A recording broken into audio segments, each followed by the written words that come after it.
الحمد لله رب العالمين والصلاة والسلام على خاتم الأنبياء والمرسلين وعلى آله وأصحابه ومن تبعهم بإحسان إلى يوم الدين أما بعد. محترم حضرات، احادیث قدسیہ کے بعد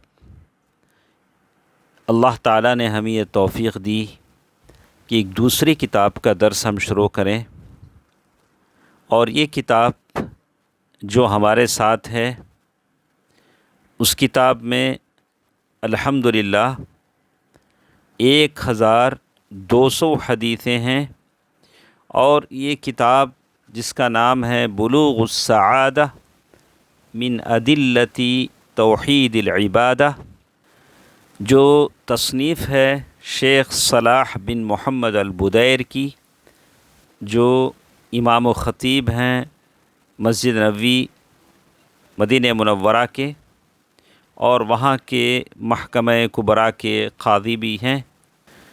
تو اس کتاب کی حدیثیں ہم پڑھتے ہیں، اور ماشاءاللہ ساری حدیثیں توحید اور بہت ساری مضامین پر شامل ہیں.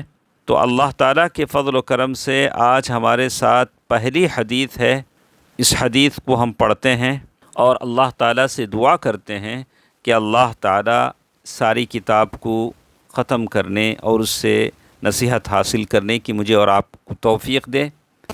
ایک موضوع کے تحت بہت ساری حدیثوں کو شیخ محترم نے بیان کیا ہے، تو انشاءاللہ ساری حدیثوں کو ہم لیتے ہیں جو ایک موضوع کے تحت ہوں. تو سب سے پہلی حدیث ہمارے ساتھ ہے التوحید دین الفطرہ. اللہ تبارک و تعالیٰ نے سارے انسانوں کی پیدائش اسلام اور توحید پر کی ہے. سب سے پہلے ہم اس حدیث کو پڑھ لیتے ہیں.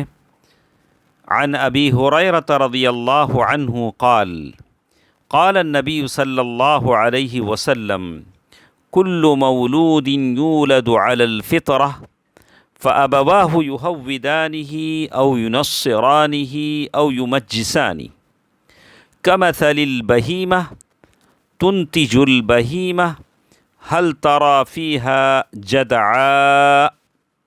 قال أبو هريرة رضي الله عنه واقرؤوا إن شئتم فطرة الله التي فطر الناس عليها لا تبدیل لخلق اللہ.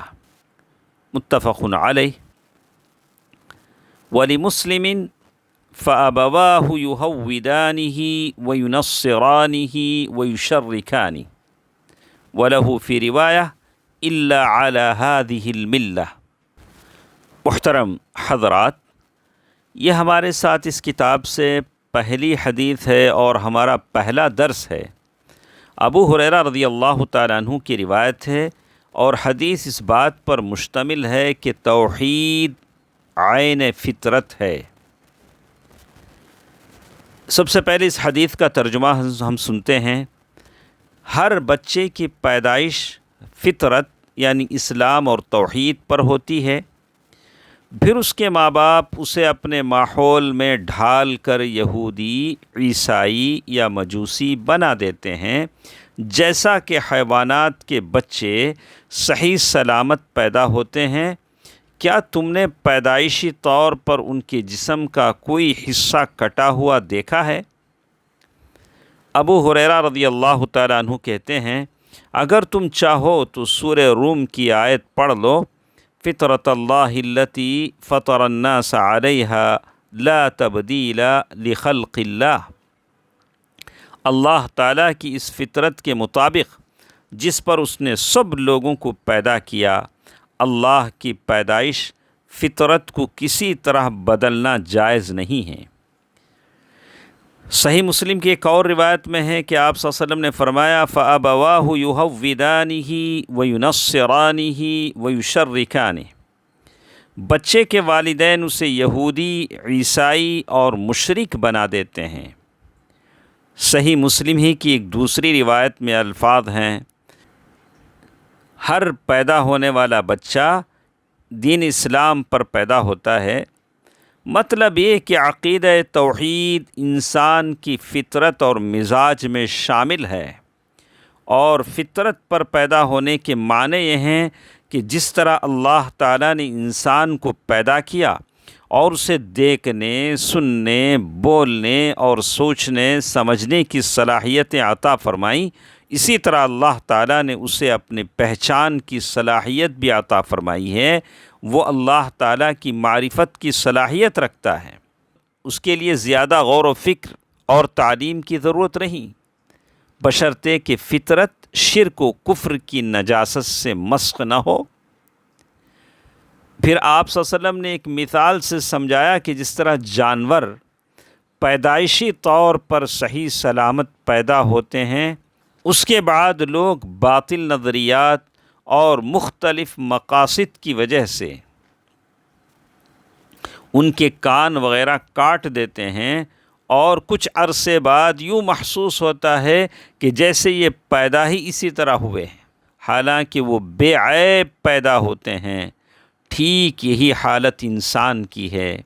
انسان بھی شرک و کفر پر پیدا نہیں ہوتا، بلکہ اسلام اور عقیدہ توحید ہی پر پیدا ہوتا ہے، لیکن اس کے ماں باپ کا رویہ، روایتیں اور ماحول اس کی فطرت اسلام اور توحید کو بدل کر کے شرک کی نجاستوں سے آلودہ کر دیتا ہے۔